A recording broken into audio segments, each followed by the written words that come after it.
పెద్ద వయసున్న మహిళలు తమ కంటే చిన్న వాళ్ళను పెళ్లి చేసుకునే వార్తలు ఎక్కువగా వైరల్ అవుతూ ఉంటాయి. అయితే ఇప్పుడు చూడబోయే వార్త మాత్రం అలాంటి లేటు వయసు పెళ్లిళ్ళ వార్తల కంటే భిన్నమైంది.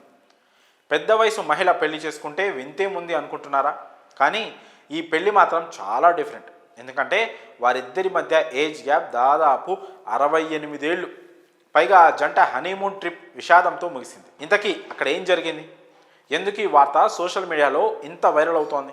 అర్జెంటీనాలో 23 ఏళ్ల యువకుడు తన తల్లి సోదరుడితో కలిసి జీవిస్తున్నాడు.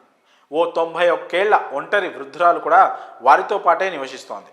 అంతకుముందే యువకుడి తండ్రి చనిపోయి ఉండడంతో వారి కుటుంబం చాలా పేదరికంలో ఉంది. దాంతో ఆ యువకుడు చదువుకోవడానికి కూడా డబ్బులు లేక ఇబ్బంది పడేవాడు. ఆ క్రమంలో ఒంటరి వృద్ధురాలు అతడికి ఒక ఆఫర్ ఇచ్చింది. తనని పెళ్లి చేసుకుంటే నీ చదువుతో పాటు ఇంటి ఖర్చులు తానే చూసుకుంటానని ఆ పెద్దావిడ మాటిచ్చింది. తనను పెళ్లి చేసుకుంటే తన ఆస్తితో పాటు తన మరణం తర్వాత పెన్షన్ కూడా వస్తుందని ఆ యువకుడికి నచ్చజెప్పింది. 91 ఏళ్ల వృద్ధురాలి ఆఫర్కు యువకుడితో పాటు అతడి తల్లి సోదరులు కూడా అంగీకారం తెలిపారు. అందరూ ఓకే అనుకున్నాక ఆ జంట పెళ్లి చేసుకున్నారు. 68 ఏళ్ల ఏజ్ గ్యాప్ ఉన్న ఆ జంట హనీమూన్ ముచ్చట కూడా తీర్చుకోవాలనుకుంటున్నారు. అలా వెళ్ళిన జంటకు హనీమూన్ విషాదంతో ముగిసింది. 91 ఏళ్ల పెళ్లి కూతురు బెడ్ పైనే ప్రాణాలు విడిచింది. ఆ తర్వాత యువకుడు ఆమెను ఇంటికి తీసుకువెళ్ళి అంతిమ సంస్కారాలు నిర్వహించాడు. భార్య చనిపోవడంతో పెన్షన్ కోసం ఆ యువకుడు అప్లై చేశాడు.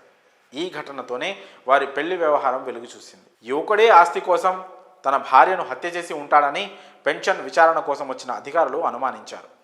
పోలీసులు యువకుడిపై కేసు నమోదు చేసి జైలుకు పంపే ప్రయత్నం చేశారు. కానీ ఆ యువకుడు న్యాయ పోరాటం చేసి తన భార్యను చంపలేదని నిరూపించాడు.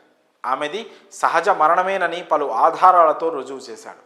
అలా జైలుకు వెళ్లే ప్రమాదం నుంచి యువకుడు త్రుటిలో బయటపడ్డాడు. కేసు విచారణ పూర్తయ్యాక మృతురాలి పెన్షన్ డబ్బులు ఇచ్చేందుకు మాత్రం అధికారులు నిరాకరించారు. అయితే ఆమె పెన్షన్ డబ్బులు రాకపోయినా వృద్ధ పెళ్లి కుమార్తె ఆస్తి మాత్రం యువకుడికి భారీగానే దక్కింది. అలా లేటు వయసులో మనవడి వయసున్న అబ్బాయిని పెళ్లి చేసుకున్న బామ్మ హనీమూన్లో చనిపోవడంతో ఆ వార్త తెగ వైరల్ అవుతోంది.